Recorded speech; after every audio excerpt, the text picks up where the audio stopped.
أعوذ بالله من الشيطان الرجيم.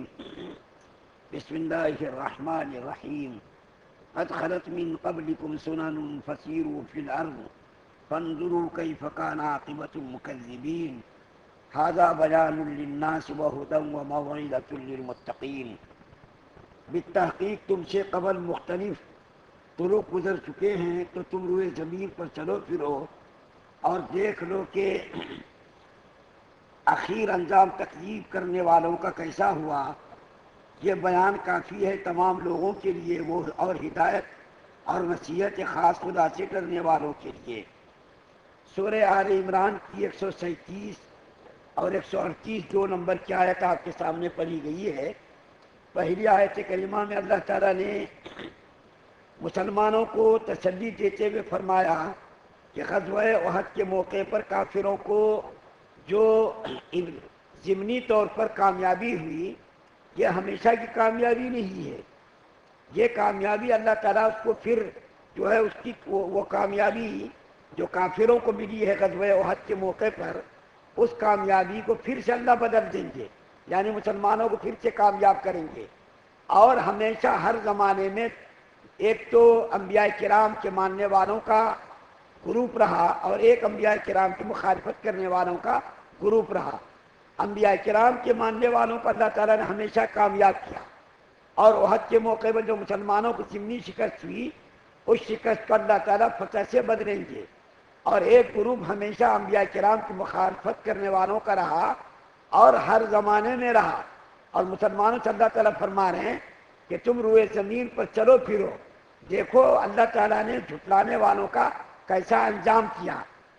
جب سے دنیا بنی ہے، جب سے ایسے ہی ہوتا آیا کہ انبیاء کرام کی مخالفت کرنے والوں کو اللہ تعالیٰ نے ہمیشہ ناکام کیا، ملیا میٹ کیا، ان کا نام و نشان مٹا دیا۔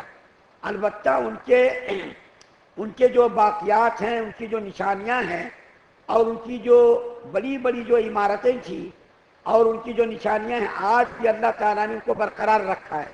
اللہ تعالیٰ مسلمانوں سے کہہ رہے ہیں کہ تم زمین پر چلو پھرو، دیکھو نمرود کا کیسا انجام ہوا، حامان کا کیسا انجام ہوا، فرعون کا کیسا انجام ہوا، اور ایرانیوں کا کیسا انجام ہوا، رومیوں کا کیسا انجام ہوا۔ تمام جھٹلانے والی قوموں کو اللہ تعالیٰ نے نام و نشان مٹا دیا، صرف ان کی باقیات کو، ان کی نشانیوں کو باقی رکھا۔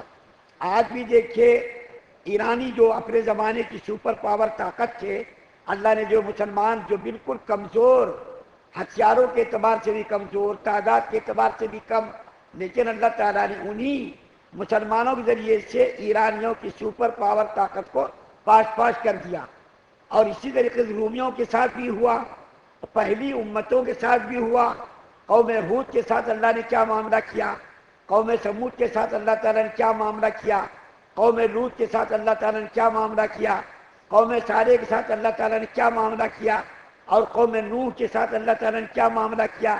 یہ اپنے اپنے زمانے کے سپر پاور لوگ تھے، جھیل جو لمبے چوڑے لوگ، پہاڑوں کو کھود کھود کر کے مکان بنانے والے، پہاڑوں کو کھود کھود کر کے جو ہے اپنی رہائش بنانے والے، اور پتھروں کو توڑ توڑ کر کے کرسیاں بنانے والے، پہاڑوں کو توڑ توڑ کر کے پیالیاں بنانے والے۔ آج بھی بہت ساری کمپنیاں، یورپ کی کمپنیاں، اس زمانے کی برباد شدہ قوموں کی تحقیقات میں لگی ہوئی ہیں، اور ان تحقیقات میں ان کو زمین کے نیچے، ریت کے نیچے ان کی نشانیاں مل رہی ہیں، پتھر کے پیالے، پتھر کی کرسیاں، کھانے پینے رہنے سہنے کے انتظام جو ان کے اس زمانے کے اعتبار سے نہیں، آج بھی ان کی نشانیاں اور ان کی جو ہے چیزیں مل رہی ہیں۔ پتھر میں وہ لوگ پتھر کو توڑ توڑ کر کے پیالہ کیسا بناتے تھے، کرسیاں کیسا بناتے تھے، اسی طریقے سے چارپائی اور تخت کیسا بناتے تھے۔ تو ان نشانیوں کو اللہ تعالیٰ یورپ کے لوگوں سے نکلوا کر کے باضابطہ ویڈیو میں یہ چیزیں ملتی ہیں کہ بہت ساری کمپنیاں ویڈیو بنا کر کے نیٹ پر ان چیزوں کو ڈال رہی ہیں، اور اس سے پتہ چل رہا ہے کہ وہ کیسے کیسے طاقتور لوگ تھے، کیسی حکومتیں، کیسی سلطنتیں اور کیسی ان کی جو ہے حکومتیں تھیں۔ لیکن اللہ تعالیٰ نے ان لوگوں کو نبیوں کے انکار کرنے کی وجہ سے، نبیوں کی تکذیب کرنے کی وجہ سے، نبیوں کو جھٹلانے کی وجہ سے، اللہ تعالیٰ نے ان تمام قوموں کو، ان تمام لوگوں کو برباد کر دیا۔ حکومت ہونے کے باوجود، طاقت ہونے کے باوجود، پیسہ اور دولت ہونے کے باوجود اللہ تعالیٰ نے قوموں کو برباد کر دیا۔ اور پھر جو نبیوں کے ماننے والوں کا اللہ تعالیٰ نے دیکھے ان کے ناموں کو کیسا زندہ رکھا، ان کی نشانیوں کو کیسا زندہ رکھا، بتلا دیا کہ ماننے والوں کا تو یہ جو ہے انجام ہوا اور نہ ماننے والوں کا یہ انجام ہوا۔ اور پھر 138 نمبر کی جو آیت پڑھی گئی اس کے اندر اللہ تعالیٰ نے فرمایا یہ قرآن پاک ھذا بیان للناس، یہ قرآن پاک جو بیان کیا جا رہا ہے اور یہ قرآن پاک کی جو آیات کر رہی ہیں، ان قرآن پاک کی آیات کے ذریعے سے ہدایت یافتہ لوگ کون ہیں؟ متقین لوگ ہیں۔